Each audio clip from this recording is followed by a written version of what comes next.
Hi, I'm Emma from Wicked Edge, and today we're going to talk about the standard vise to get you wicked smart. So let's get started. So if you're a proud owner of a Wii 100 or a Wii 60 Go, then you're probably familiar with this vise, the standard vise.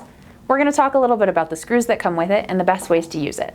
The two screws that come pre-installed in your vise are going to be a set screw and a jack screw. The set screw sits in the top hole and is intended to hold your knife in place without creating any additional force on your knife. The jack screw will go into the bottom hole and create any additional force needed to hold your knife steady. As well, Wicked Edge has included a steel insert on the opposing vise face to ensure that the jack screw does not do any damage to the softer aluminum. The two additional screws included with your vise are intended to help secure thinner and thicker spined blades.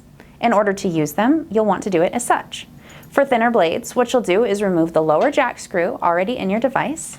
You'll take the set screw from the top and move it down to the bottom hole. Then you'll take the smaller of the two screws included in the pack and place that in the top hole. This will reduce any sort of collision happening between the diamond stones and the screws when using lower angles. In order to do thicker blades, what you'll want to do is take the original set screw from the top and place that aside.